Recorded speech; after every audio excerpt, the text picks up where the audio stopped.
सवाल ये नहीं कि 2025 खत्म हो चुका है और 2026 आ रहा है। सवाल ये भी नहीं कि 2025 के स्टार्टिंग में जो कुंभ लगा था वहाँ पे मरे हुए लोग आखिर वहाँ क्यों गए, जबकि मारे गए सरकारी डाटा में उनको तो नाम ही नहीं है। सवाल ये नहीं कि पहलगाम का टेरर अटैक आखिर वहाँ पे मारे गए लोग उनका दोषी कौन है। सवाल ये नहीं कि लाल किले के टेरर अटैक में जो मारे गए लोग थे उनके परिवार का अब क्या हुआ। हमने तो ये भी सवाल नहीं पूछा कि आखिर सरकार अरावली काटना क्यों चाहती है, जबकि उनसे AQI यानी जहरीली हवा साफ ही नहीं हो रही। सवाल ये भी नहीं कि आखिर हाई कोर्ट के जजों ने कुलदीप सिंह सेंगर को बेल क्यों दी, जबकि वो ऑलरेडी दोषी हो चुका है।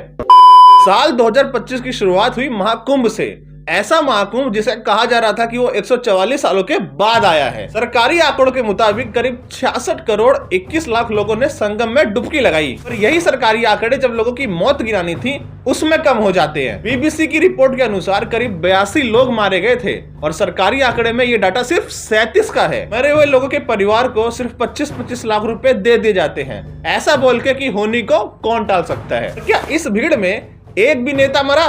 नहीं, सिर्फ आम नागरिक। सेम चीज 22 अप्रैल को पहलगाम में हुई। आतंकियों ने कई लोगों का नाम पूछ के उनको मारा। वहाँ भी मरने वाले सिर्फ आम नागरिक थे, वो भी करीब 26। किसी ने सरकार से ये पूछा कि ये आतंकी आखिर वहाँ आ कैसे गए। ये छोड़ो, इतना बड़ा कांड हो गया लेकिन गृह मंत्री से अपने इस्तीफे पे अब तक साइन नहीं हुए। खैर, मेरी एक बात पहले सुन लेना, अब कई लोग कमेंट में बोलेंगे कि हमने ऑपरेशन सिंदूर भी तो किया। तो भाई ऐसा है, ऑपरेशन सिंदूर तभी हुआ जब पहलगाम में टेरर अटैक हुआ।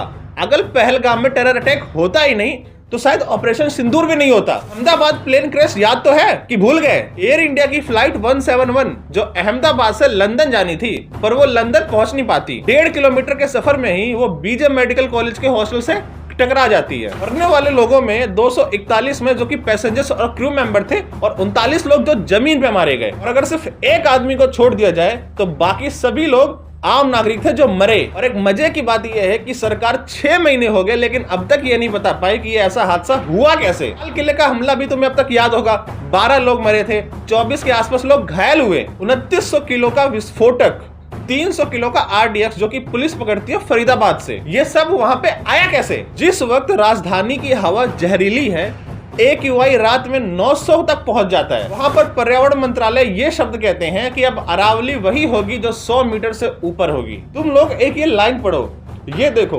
दिल्ली, हरियाणा, राजस्थान, गुजरात खनन पर रोक, वो भी तब तक जब तक सतत खनन की एक व्यापक योजना तय नहीं हो जाती। मतलब हवा तो इनसे साफ हो नहीं रही और ऊपर से कह रहे हैं कि अरावली यानी पर्यावरण काट दो। मुझे एक बात बताओ कि हम ही लोग अब बस यहाँ पे रहेंगे और कोई नहीं रहेगा? हम अपने भविष्य की प्लानिंग कैसे करेंगे? अपने भविष्य के बच्चों के लिए, जो हमारी अगली पीढ़ी है, उनके लिए क्या छोड़ेंगे? हमने तो अरावली देखी, अब क्या उनको अरावली किताबों में पढ़ाएं? सही बताओ तो इन बचे खुचे नेताओं ने अपनी जिंदगी जी ली है। ज्यादा से ज्यादा 10 साल 15 साल इनकी जिंदगी इतनी ही बची है, वो भी बहुत अच्छे से कट जाएगी। लेकिन बचे हम, हमारे आगे पूरा जीवन पड़ा है। अब वो तुम्हें भगत सिंह बन के जीना है या फिर मीर जाफर, तय कर लो।